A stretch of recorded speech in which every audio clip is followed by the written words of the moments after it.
Young Turks coverage of the Republican debate on ABC. Oh my God, I'm excited. Okay, I'm late, but I'm excited. Okay, I will make up for my lack of punctuality with yelling throughout the night. Okay, does that sound like a good plan? So John Iadarola, Jimmy Dore, Anna Kasparian, 30 under 30. Oh, shit. Cenk Uygur from TYT. Okay. I'm going to be like Cam Newton. I'm going to go around everywhere just going like this. I was going to be like Cam Newton. I'm sorry. Damn You're it. Peyton Manning. Good luck. Choker. Okay. Oh, so they're Super Bowl. football people. Yes. I'm like, who's that? Oh, my God. She doesn't know who Cam Newton is. Who cares? She doesn't. So, wrong. A lot of people care. Okay. So Super Bowl coverage tomorrow. We'll be going nuts. We'll be doing a party.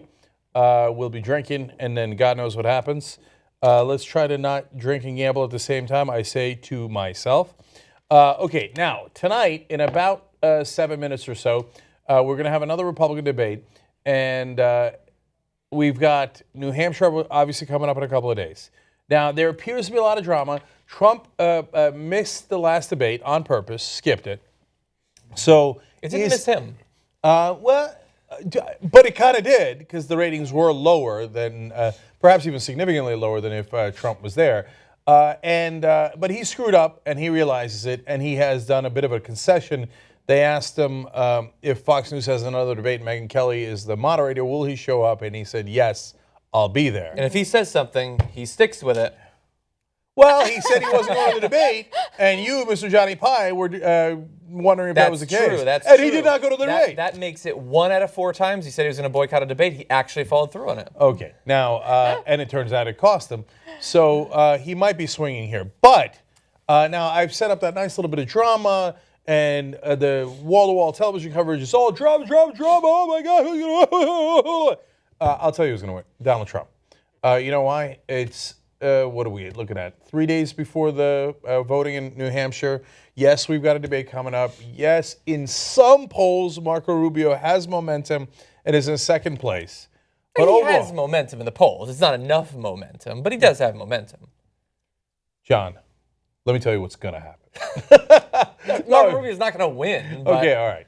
No, seriously, Donald Trump in a combination of polls still has a 15-point lead. Now, in a normal election, 3 days before an election, if you have a 15-point lead, that election is not a little over. It's totally, totally, totally over, right? Yeah. So now, these are not normal elections. In the primaries, especially in the early states, people are still more non-committal. He had a good lead in Iowa. They haven't had a year to look at it yet. Like you would in a general election, a lot of people are focusing at the last second. They do have more of a history of volatility. Barack Obama had a lead in New Hampshire, and then Hillary Clinton beat him in an upset victory. Yes, there are some polls that indicate Marco Rubio rising, and will Donald Trump supporters show up to vote, right? So those are all totally legitimate questions. That's why it's not a foregone conclusion. Don't bet the house on it.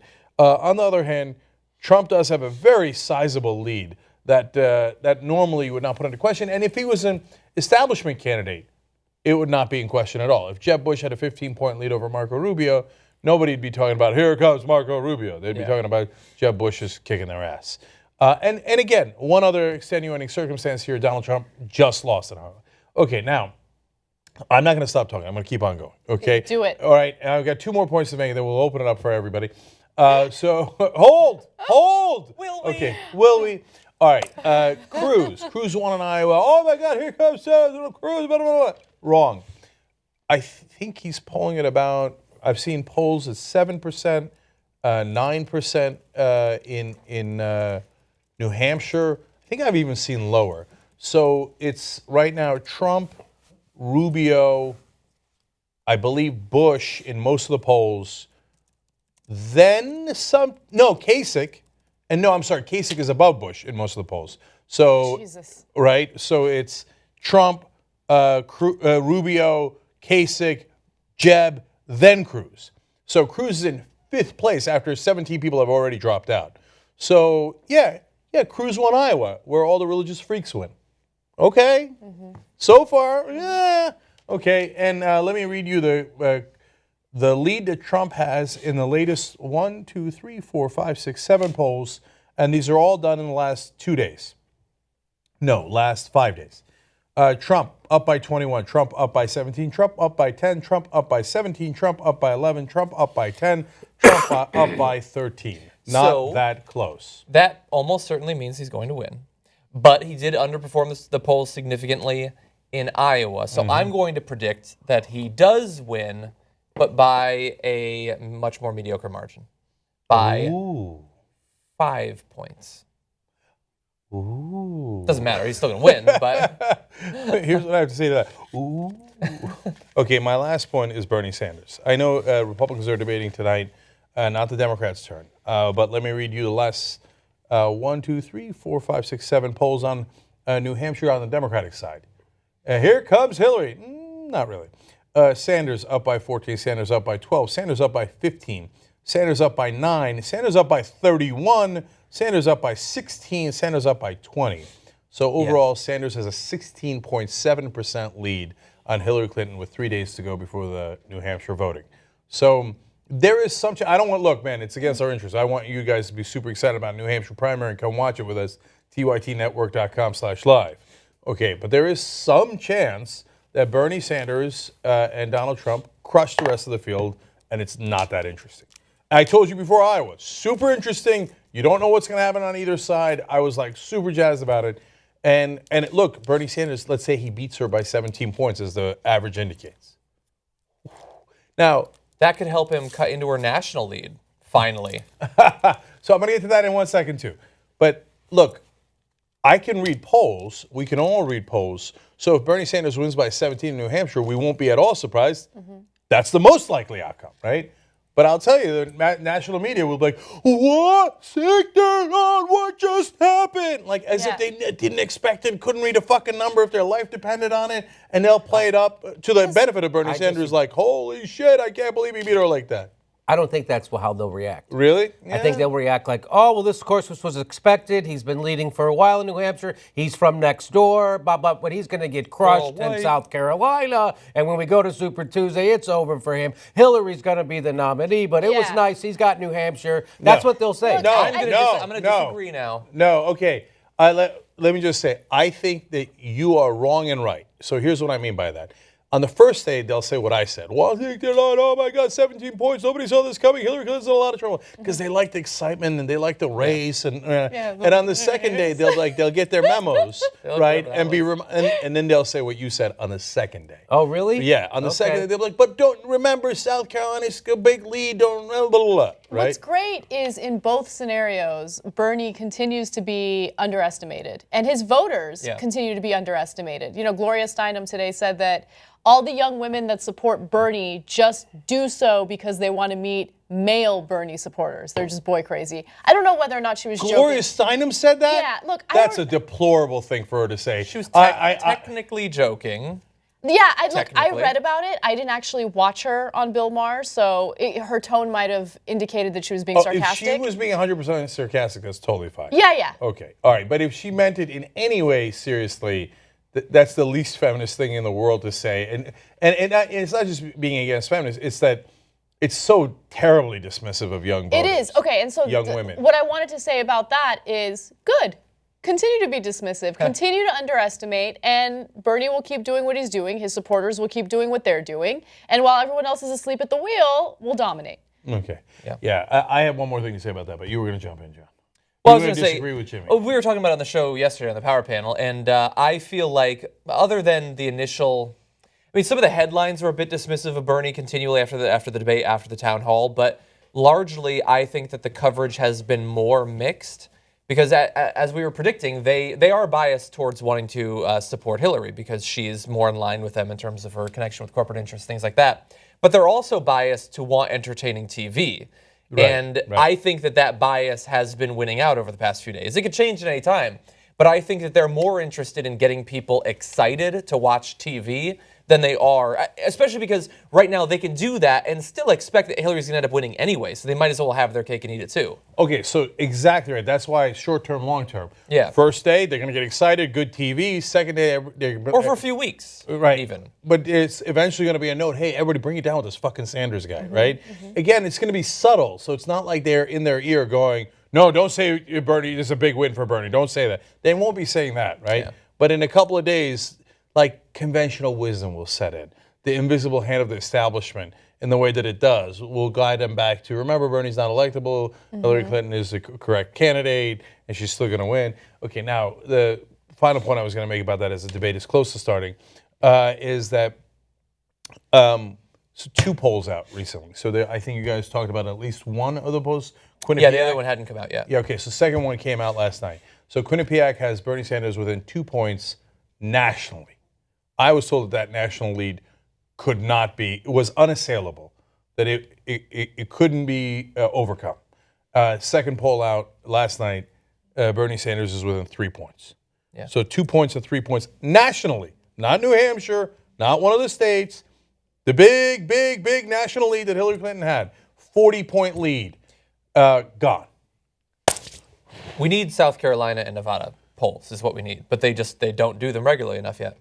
Yeah, and I was watching a little bit of your guys' debate coverage, and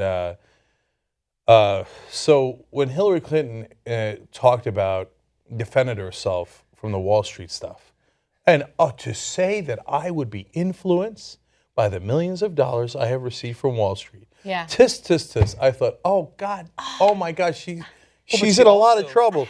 She's reeling. Like I can't believe people can't see what I'm seeing. Yes. Like I'm seeing someone a little punch drunk, kind of wheeling backwards in the ring.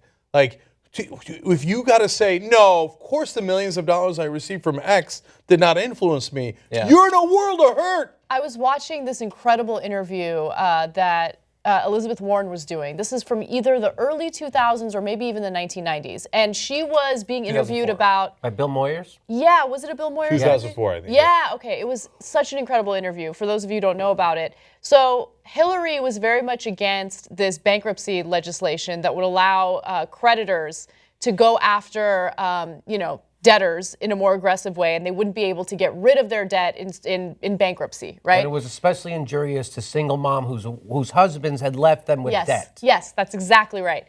And so Elizabeth Warren had talked to Hillary about it and gave her everything she needed to know about that legislation. And then at that time, Hillary was just the first lady. When I say just the first lady, I mean she wasn't a senator yet. She went to Bill and told Bill, hey, you know what? You can't sign this bill. You need to veto it. And Bill Clinton vetoed that bill. She really lobbied for it. She lobbied against what the creditors wanted. Now, then when she was a senator, she went ahead and voted in favor of it. And Elizabeth Warren was asked, well, why? Why did she vote in favor of it? And Elizabeth Warren said exactly what we know.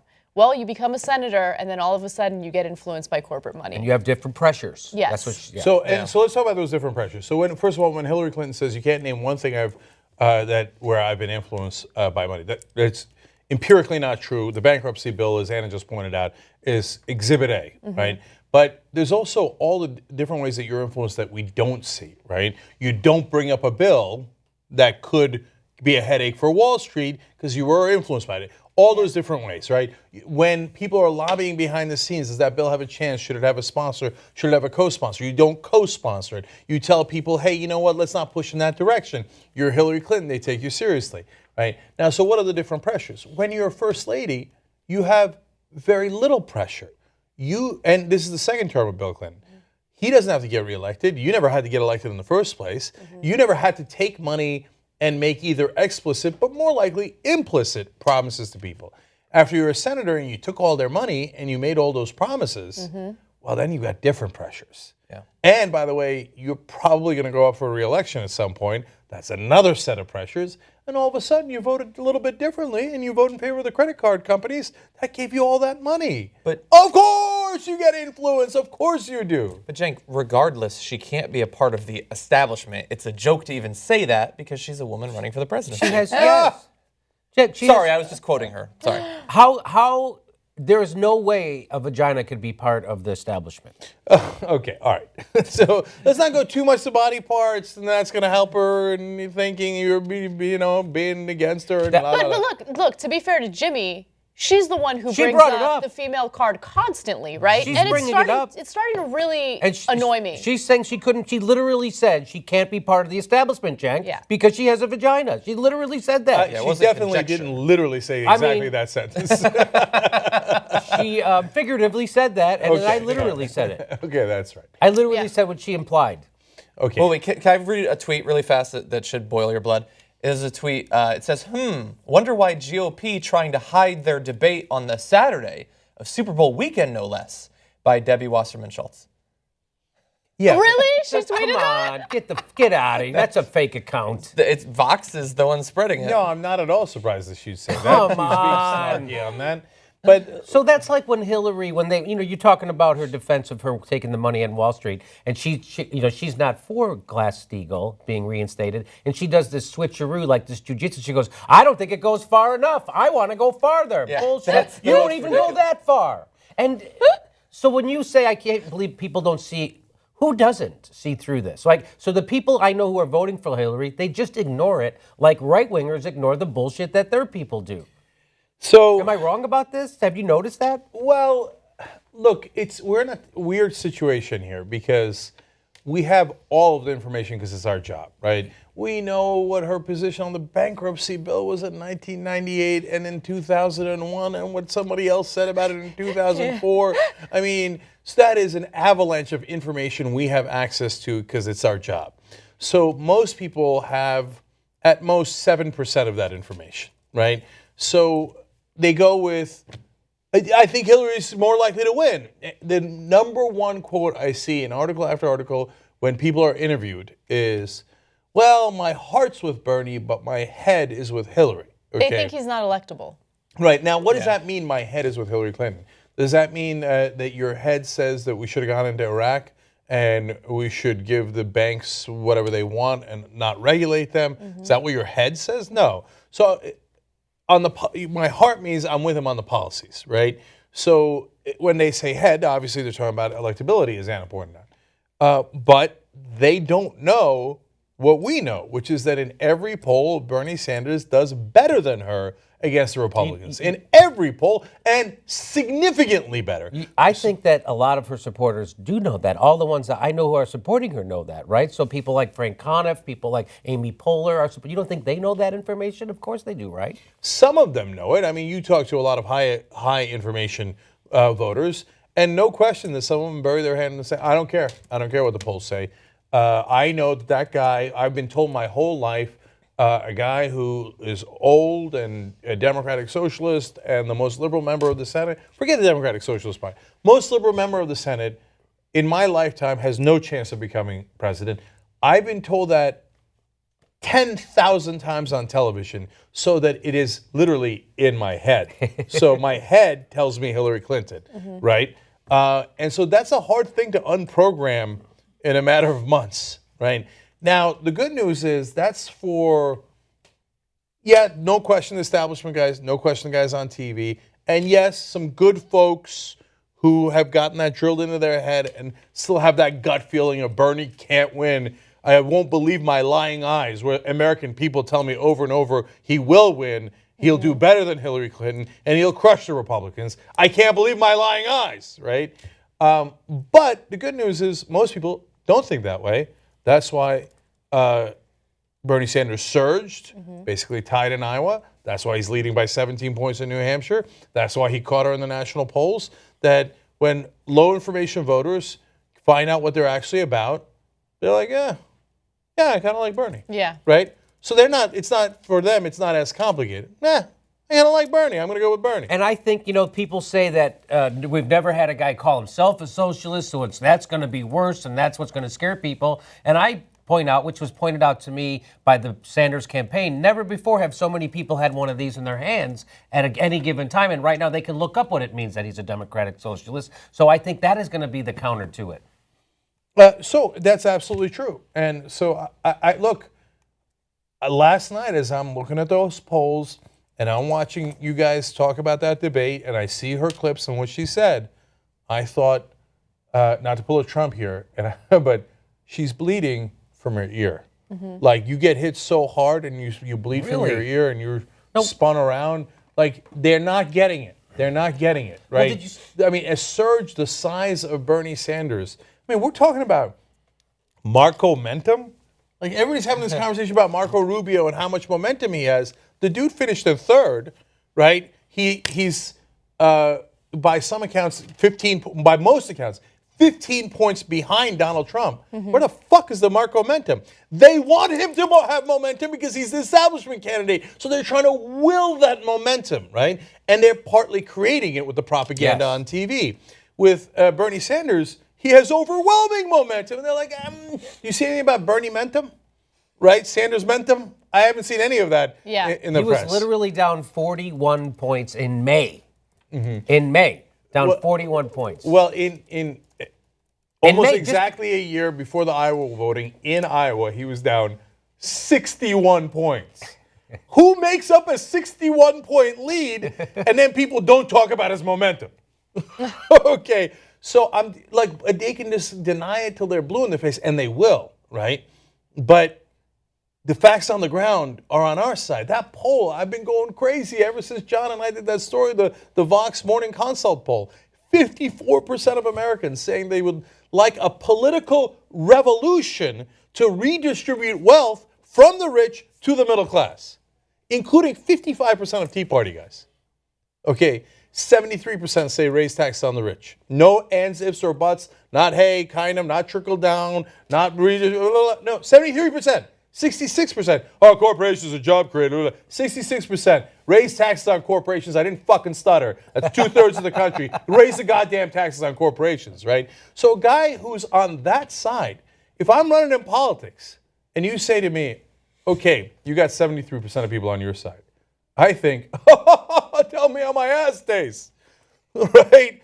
And then the other one's going to, right? What did you just Tell me how my ass tastes. Okay. That's an old Shaq quote about Kobe Bryant after he won the championship with Adam. Yeah. And he's getting on me for saying vagina. But that's a female thing. Everybody's got an ass. Jesus. So I'm sorry, I'm going to have to raise to your level of political analysis. Jim. that's right. That's right. Okay. All right. Has anyone getting their ass tasted today yet? Well, we're gonna find out soon. Maybe By the way, why are Kanye. they not starting this debate? We're not. Somebody know not what's missing going anything. Maybe they're washing their asses. Somebody's about to taste them. Yeah. Somebody pointed out that Barbara Bush is just taking too long to tie Jeb's tie, and so they can't start until Yeah, that. God damn it! What is he doing with his mommy out there in New Hampshire? And she made him wear the clip-on mittens. She said, he's such a polite boy. And she's like, come on, Ma. Come on, Mom. Come on, Give Mom. me- Come on, thing. give me He a did break. it. Give me a break. She's like, put the mittens on. All your friends will be wearing them. Oh God, it's so embarrassing. When we were in Turkey growing up, there was just some weird thing that everybody was convinced that if the kids are running around, they're gonna get sweaty and then they're gonna get sick. Yes. So they would put like paper towels on our backs. Like, okay, I don't know if anybody else had this here or not. Okay, and we would all have like paper towels on our backs because we were all mama's boys, and we So did. We grew up funny. mama's boys, right? Because of stuff like that. Jeb Bush has got so many paper towels in his back. That is the best story ever. And best analogy. I love it. So she's like, Barbara Bush is like, okay, Jeb, okay, you got the paper towels. Now you can run around with your friends. Oh, thanks, Mom, thanks. Come on, give me a break, guys. I'm just a little late. Okay, so Jeb, oh, by the way, I predicted that Jeb Bush would drop out of the race 2 days before the New Hampshire primary. I did. 2 days before. So I said that right after Iowa, right? So we're pretty much 2 days before well, tomorrow, I guess, will be 2 days before the New Hampshire primary. So we'll see if he drops out mid-debate. If he does, the gloating I will Would do. that be funny? He just doesn't come back from one of the breaks. Yeah, he pulls a Hillary Clinton, but then some. Oh, it's a dude with a really They find good him hair. crying. Oh, in a stall. David Muir, how are we going to hear what he's saying with his shirt buttoned all the way to the top? Okay. I mean, how are we going to focus on anything he's saying with that freaking awesome hair? He does have awesome hair. Okay, hold on. I have time for one last stupid story. Okay. There was a kid named William Pope, was a good friend of mine. I talk about him on the show a decent amount. We used to call him Dope. He was in my German class in like 7th or 8th grade. And he asked Herr Weigel or whoever it was, I think it was the other poor guy. Anyway, can I go to the bathroom? He's like, yeah, sure, good. Permission to go to the bathroom. Never came back. Like literally never came back to class. We don't know if he ever dropped it or he got an F, but one day he went to the bathroom and Dope never came back. Okay. That's hilarious. That might be Jeb Bush at this debate. Yeah. Like, Yeah. you know, he Come goes, back from a commercial, just an empty podium. yeah. And they asked him, Jeb, what happened? And he goes, come on, give me a break. Come on, give me a break.